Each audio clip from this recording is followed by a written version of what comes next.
पूर्वोत्तर भारत की शान असम। आज की इस खास चर्चा में आपका स्वागत है। आज हम एक ऐसी रहस्यमयी और खूबसूरत भूमि की बात करने वाले हैं जहां प्रकृति, संस्कृति और कुछ ऐसे राज छुपे हैं जो शायद आपको हैरान कर दें। तो चलिए बिना किसी देरी के शुरू करते हैं। लेकिन आगे बढ़ने से पहले जरा इस बारे में सोचिए, क्या हो अगर मैं कहूं कि एक जगह ऐसी भी है जहां हर साल सैकड़ों पक्षी आसमान से सीधा जमीन पर गिरकर अपनी जान दे देते हैं, बिल्कुल रहस्यमय तरीके से। असम के जतिंगा में ये एक ऐसी पहेली है जिसने दुनिया भर के वैज्ञानिकों की नींद उड़ा रखी है। ऐसा क्यों होता है? इसी सवाल के साथ आज का हमारा ये सफर आगे बढ़ेगा। आज हम क्या क्या कवर करने वाले हैं, फटाफट उस पर नजर डाल लेते हैं।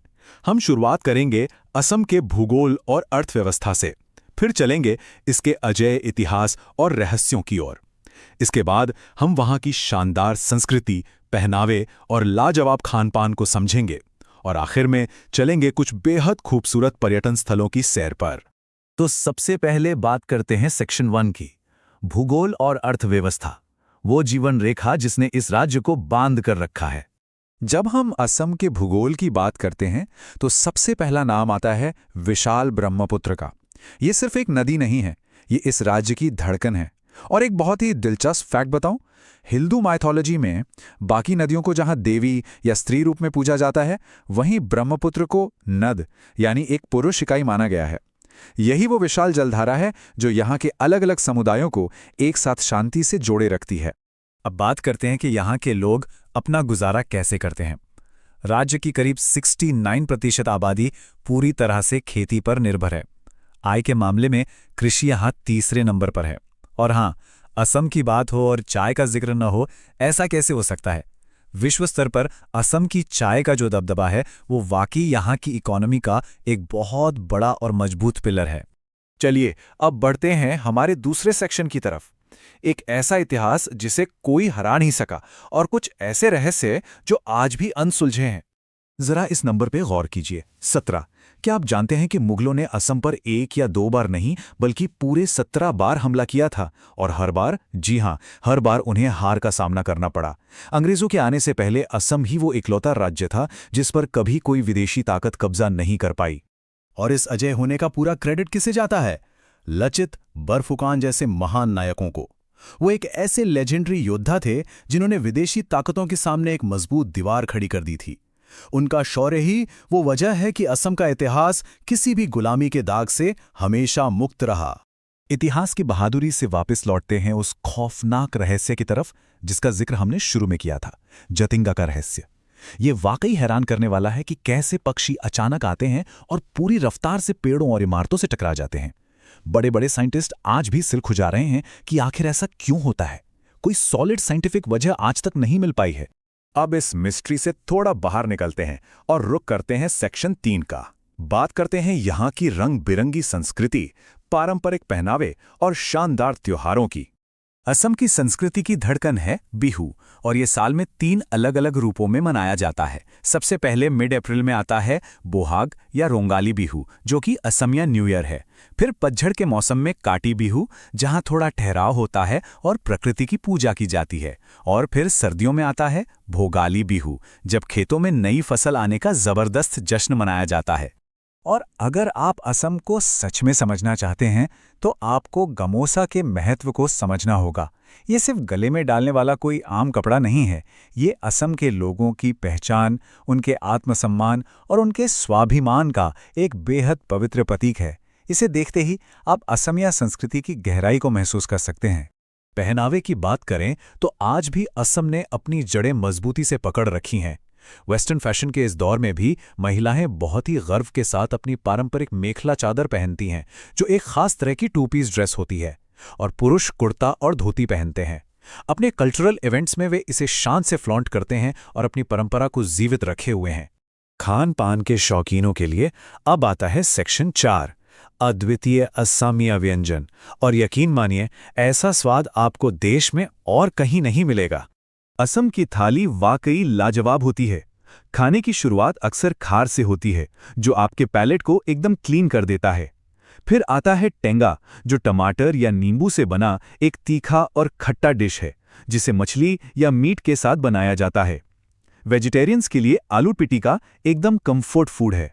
और हाँ, अगर आप एक्सपेरिमेंट करना चाहें तो रेशम के कीड़ों से बनी डिशेस भी यहाँ बहुत पसंद की जाती हैं। त्योहारों के समय चावल के बने मीठे पीठा और लड्डू तो बस मुंह में पानी ला देते हैं।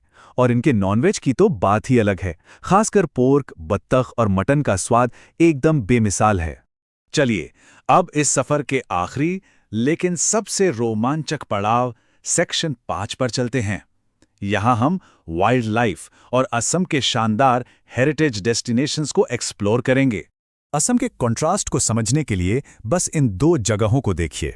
एक तरफ है माजुली, जो 552 स्क्वायर किलोमीटर में फैला दुनिया का सबसे बड़ा रिवर आइलैंड है। एकदम शांत, प्रदूषण से मुक्त और वैष्णव संस्कृति का गढ़।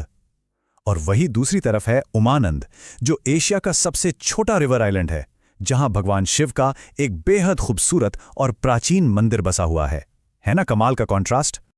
और जब हेरिटेज की बात हो रही है तो गुवाहाटी से महज 8 किलोमीटर दूर पहाड़ी पर बसे प्राचीन कामाख्या मंदिर को हम कैसे भूल सकते हैं।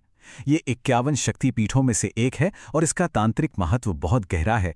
हर साल जून में यहाँ अंबुबाची मेला लगता है, जिसमें शामिल होने के लिए देश दुनिया से भक्तों का सैलाब उमड़ पड़ता है। अगर आपको वाइल्ड लाइफ और फोटोग्राफी का शौक है तो असम आपके लिए सच में किसी जन्नत से कम नहीं है। काजीरंगा नेशनल पार्क को ही ले लीजिए। ये यूनेस्को वर्ल्ड हेरिटेज साइट अपने एक सींग वाले गैंडों और सर्दियों में आने वाले साइबेरियन पक्षियों के लिए पूरी दुनिया में फेमस है। फिर मानस है, जो अपनी शानदार बायोडाइवर्सिटी के लिए जाना जाता है, और ये भारत का पहला टाइगर रिजर्व प्रोजेक्ट था। इसके अलावा पोबितोरा और ओरंग जैसे पार्क्स भी अपनी प्राकृतिक सुंदरता से आपको मंत्रमुग्ध कर देंगे। हिस्ट्री बफ्स के लिए शिवसागर किसी खजाने से कम नहीं है। ये शहर 100 से भी ज्यादा सालों तक महान अहोम राजवंश की राजधानी रहा है। यहाँ आज भी रंगघर, तलातल घर और करेंग घर जैसी ऐतिहासिक इमारतें पूरी शान से खड़ी हैं, जो चीख चीख कर उस दौर के शानदार आर्किटेक्चर की कहानी बयां करती हैं। यहाँ के कुछ और प्रमुख शहरों की बात करें तो डिब्रूगढ़, जो टी सिटी ऑफ इंडिया के नाम से मशहूर है, एक तरफ ब्रह्मपुत्र तो दूसरी तरफ हिमालय की तलहटी से घिरा है।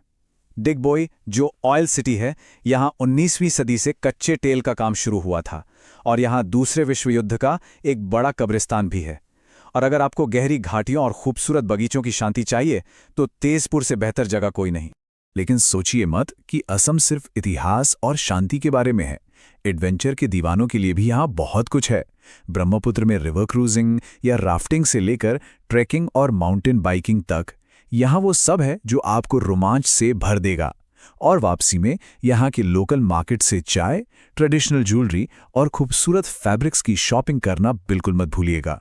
इस पूरे सफर के बाद एक बात तो एकदम साफ हो जाती है, असम सिर्फ नक्शे पे बनी कोई लकीर या किसी जगह का नाम भर नहीं है। ये सच में प्राकृतिक सुंदरता, अनगिनत संस्कृतियों के भव्य मिलन और अपार प्यार का एक जीता जागता प्रतीक है। तो जरा सोचिए, एक ऐसी भूमि जिसे कोई विदेशी ताकत जीत नहीं सकी, जहां जतिंगा जैसे अनसुलझे रहस्य आज भी बरकरार हैं। ऐसे में असम के इन घने जंगलों और विशाल नदियों में और न जाने कितने राज दबे होंगे। शायद आपका अगला सफर आपको इन सवालों के जवाब दे दे। आज की इस चर्चा में हमारे साथ जुड़े रहने के लिए आपका बहुत बहुत शुक्रिया।